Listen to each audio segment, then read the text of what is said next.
EVO was sick. Geese Howard was really, really cool. So, that's one of those things, right? I would like... You guys know I want Lei to come back, right? And that was what I wanted, right? But, considering that we got a guest character that we knew we were going to get, right? Of all the guest characters that you could imagine, I've heard people throwing around shit like Dragon Ball Z.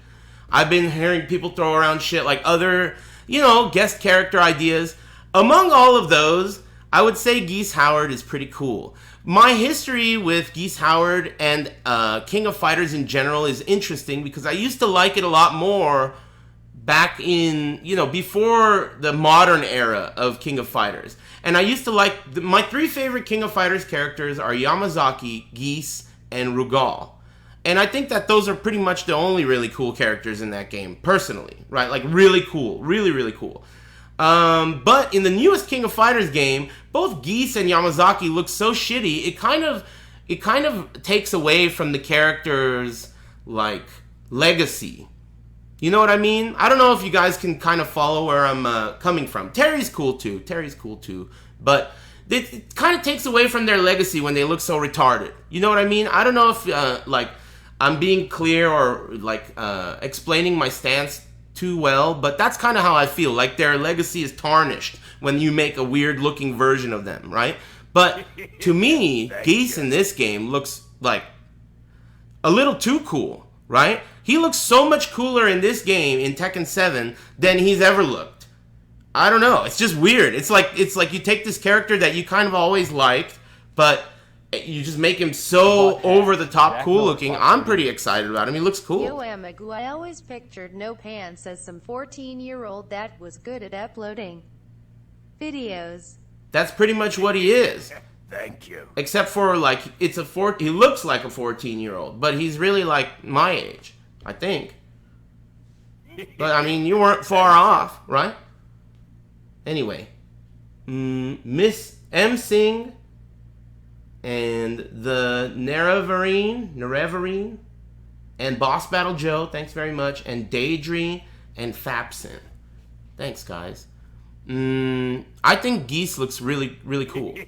And I think the way they presented him was really cool, too. Like, you didn't really know what was going on. I wish he didn't speak such clean English, though. Isn't that weird? Geese is supposed to have that fucked up, broken up English, right?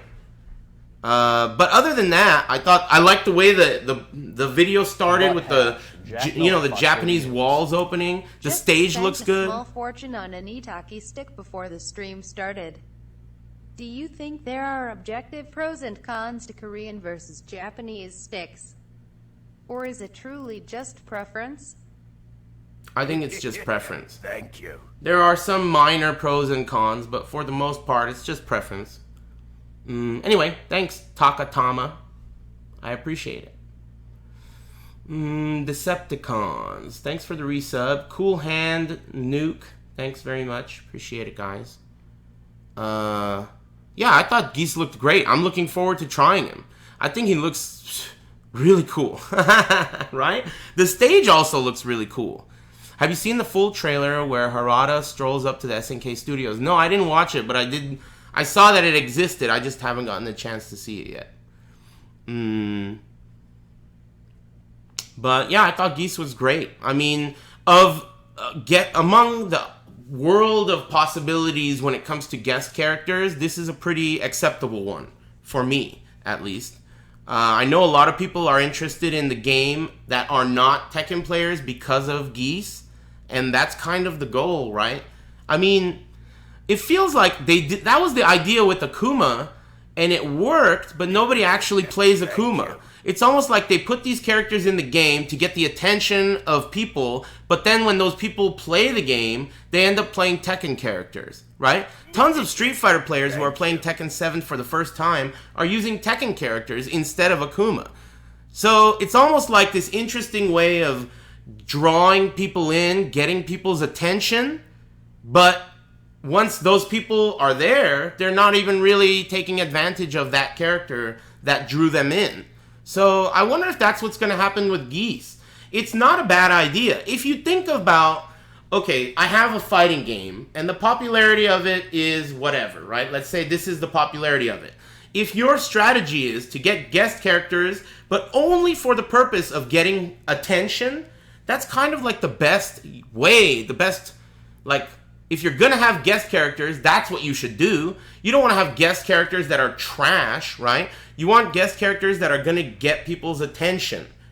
Whether they use that guest character or not is not the point. The point is they're doing their job. They're getting people's attention. So for that reason, I would say Geese is a good choice. You know, I think that they did a good job with Akuma from that like perspective. Akuma, the way he's implemented in the game is questionable, right? But nobody uses him because of that reason. He's so hard and like different. I think overall though, Geese is the shit. He looks cool. I can't wait to try him. I also hope that that doesn't change the chances of a returning legacy character. I think that these are unrelated, or they're related, but I have a feeling that guest characters are guest characters and legacy returning characters are going to be a different story, right? Is there any kind of like official shit about that? They've only said like it's not over, there's still hope, right? That's the only thing they've like mentioned. It's not over. Please don't forget about like whatever polls we've had in the past, whatever, right? Season 2 DLC pack? I don't know. I thought Geese was cool. I thought Abigail was crazy. I watched Street Fighter V Top 8 from my room. At that point, I was exhausted. So we were watching it from the room, and they showed the Abigail trailer, and it was like, I can't believe it. I can't even believe it anymore, right? The game is in a state where they need to do something to get people, like, to change their minds. They don't want to do something that's going to make people go, like, what are they thinking, dude? Have they even seen it? I can't believe that it's real. I still can't believe it's real. It's so stupid looking. It's like they're saying, our game sucks. Check it out. Awesome meeting you at EVO. I really inspired to play Tekken 7 at tournaments. Hey, alright. Drew Jenkins. Thanks, man. I don't remember who you are, but good shit. I met a million people. Everyone was cool. There was one guy that was a little bit forward. I had to tell him, don't touch me. But other than that, that was cool.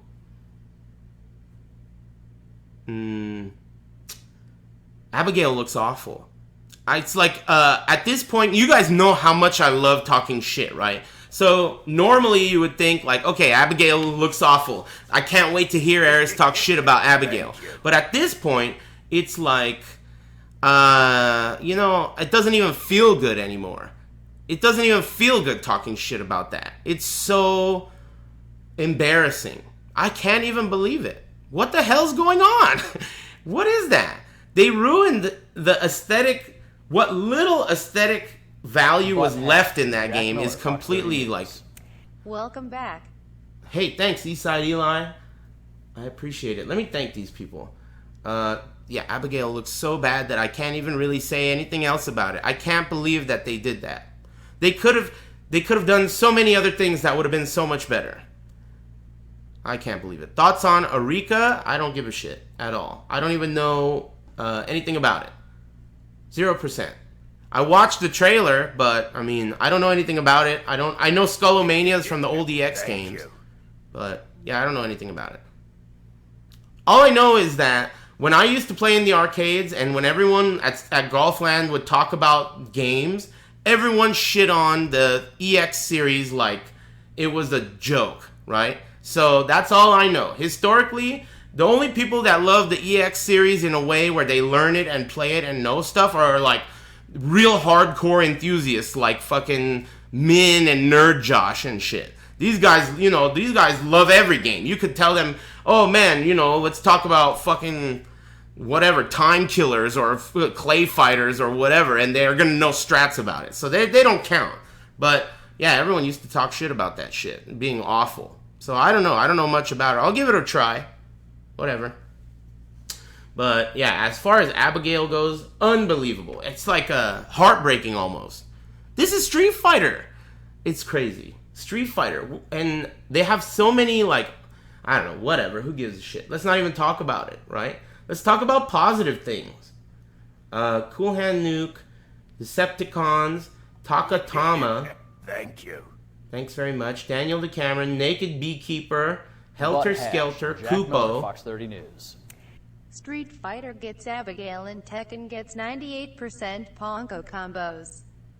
I don't think there's any coming back for the game. I'm not sure what you said. I wasn't listening, but thanks very much. Lolrog, D7NG, Drew Jenkins, Tailspin, Buddhist Punk, Eastside Eli, Blackened with the 33, Rain Boots, Takatama, appreciate that. Welches, Zan, Motto Infinite. Thank you. Man, this is crazy. Rhetoric. Is this what everyone does? Thank you. They just like sit here and read all these names? Is that how it's supposed to be done? Maybe I should like outsource this shit to No Pants. Man, that was so funny when he was barfing on the elevator. Jack Miller, Fox 30 That News. was the best part. Thoughts on BBC? BBC? What's that? Rhetoric, Slayer Rocks, Marduk, Dead Cell, Dr. Boo. When No Pants was barfing on the elevator, the look in his eyes and the amount of determination it took him to not barf until those doors opened, that was crazy. It was terrifying. There was like 6 or 7 people in that, more than that. There was like 7 or 8 people in that elevator. And there was not enough room for that guy to barf without all of us getting fucking barf all over us. That was tight. That was tight. Smykowski. Thanks very much. Alright. Good shit. Night Sparrow. Alright. Thanks for the resub. Thanks for all the generosity, everybody. I miss streaming too. Thank you. Zane Bad Guy. Thanks.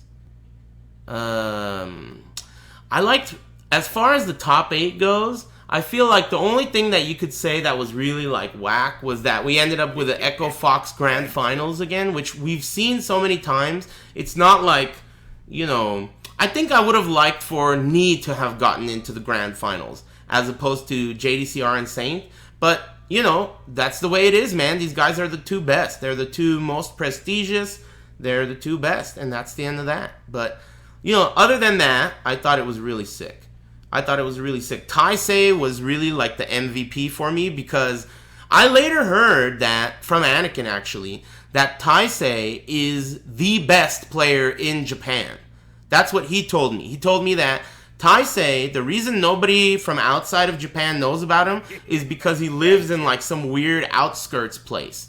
But if you ask people from Japan, they would say that Taisei is the best player in Japan, which is interesting, right? It's interesting that that kind of thing can exist, but it makes sense because he just doesn't travel and, you know, people don't know about him, right? So he was fucking amazing. He was really good. So watching him play was it was a treat. He picked Steve, right? That was crazy. Nee picked Brian, Steve, and Deviljin in the top 8. So 3 different characters in a single top 8, which was pretty, you know, nice to watch. Jack Miller, Fox it was really just in the It's end. Big Black GOK. Hey, Kura Pascori, thanks very much. And General Skills and Vega Kuma. And also Yuziza. Thanks, guys. What was I talking about? Yeah, I like top 8. It was only really just because of the Echo Fox Grand Finals. It's just like, you have to, at the end, when it becomes the Echo Fox Grand Finals like that, you just have to appreciate the high level of gameplay. But all the storylines are over, you know? So, on the one hand, you get really high-level matches, but all the storylines are gone. Nee is out. No more rivalries. You know, all the different countries are out. So there's no angle to spin it, right? So that was like the only downside. Like there was no way to spin it to make it more exciting than just the gameplay. You know, which is fine, but. You know, like I said, it's a little bit more exciting when it's like there's something else there. You know, like whether it's a regional like rivalry or a you know, two different nations, or maybe there's some drama between the players or whatever. Those are always a little bit more exciting because there's something besides the gameplay to make the player like into it, invested.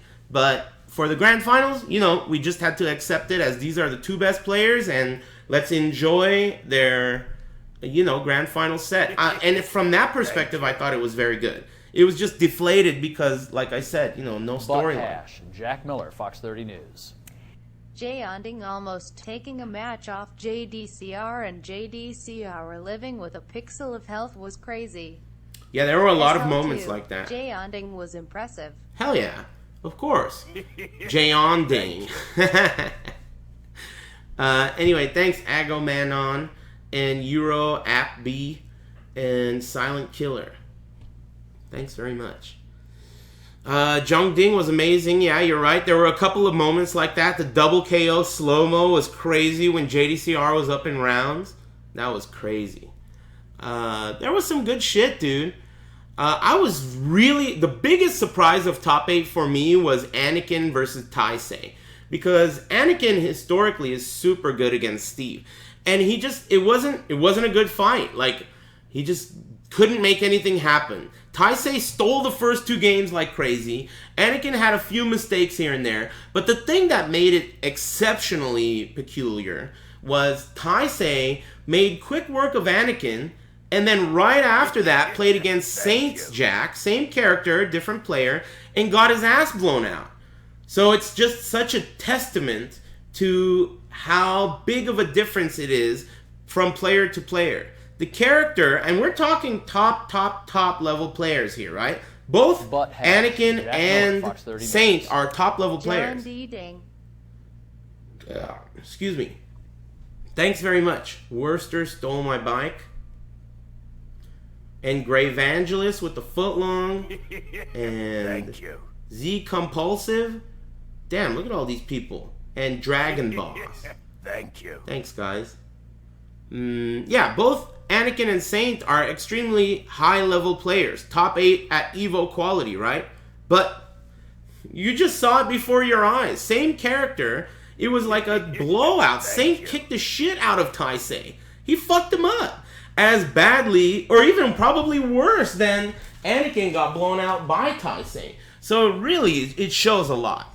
It shows a lot about Tekken as far as game design goes.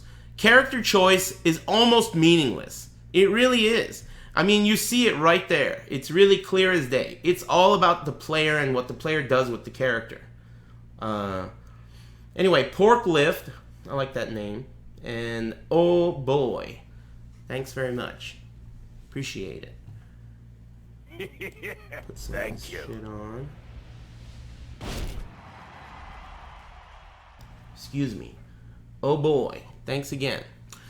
What did I miss? Is that all I need to yippity yap about when it comes to EVO? Thank you. I thought it was so weird that Blazblue was there for top 8. I am not even a big fan of anime at all, right? But I would have rather seen Guilty Gear. I was watching Guilty Gear top 8 with my friends in my room. Those guys are big Guilty Gear fans. To me, from an uneducated perspective, keep in mind when it comes to anime, I'm an ignorant bigot, right? Thank you. I have no idea what's going on, and I thought Guilty Gear was pretty entertaining as far as the top 8. But when I was watching top 8 for Blazblue, I was like, not having fun. I'm just telling you how I felt. Like, you know, it just was not as hyped to me as Guilty Gear. And I'm uneducated. I was hoping for no reset. I was hoping for let's get this show on the road. Of course, I was excited about watching Tekken Top 8, which was right after. So that helped contribute to my impatience. But, you know, I just prefer Guilty Gear myself. Not that I like either. It's just because my friends that I stay at EVO with, they love Guilty Gear, so they're telling me about it. I know more about it, you know, so naturally I guess I like it more. Brahms, thanks for the resub. House Gangster, that's a funny name, thanks very much. And Joey02. Thanks, guys. Did you like Street Fighter V Top 8? I watched most of it. I thought it was better than last year, personally. I thought that Punk making it to the end was cool. I was surprised that Tokido pulled through like that. I don't think anyone would have bet on him, especially going into Grand Finals, because Punk kicked the shit out of him earlier. But, you know, I think it all boiled down to Tokido's experience. He's been there so many times. Punk's a noob, you know, and maybe Punk got like too overconfident, or I don't know what exactly went down there, but it was pretty clear that experience prevailed there. Tokido's an expert, so it was dope. I like that. Thank you. Mega Johan, morbidly a beast. Thanks for the resub.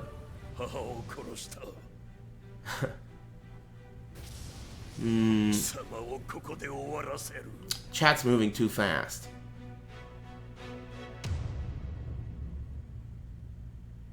Where did Nin go? What the hell kind of a question is that? He went back to Korea. What kind of a question is that? Golden Fatty, what up, man? Thanks for the 25 in a row. I think that if I were to sum things up, Evolution this year was probably the smoothest it's ever been. It was the easiest as far as any kind of stress for me. I for some reason last year when I did commentary for Moron Combat in the morning, it was in the same arena, but I was really nervous. And I had way more experience going into it commentating, right? These days, I don't commentate very much, right? So I was kind of like, you would think that I would be nervous, but I wasn't nervous at all this time. I was like, hurry up and finish this Blazblue shit so I can watch some Tekken.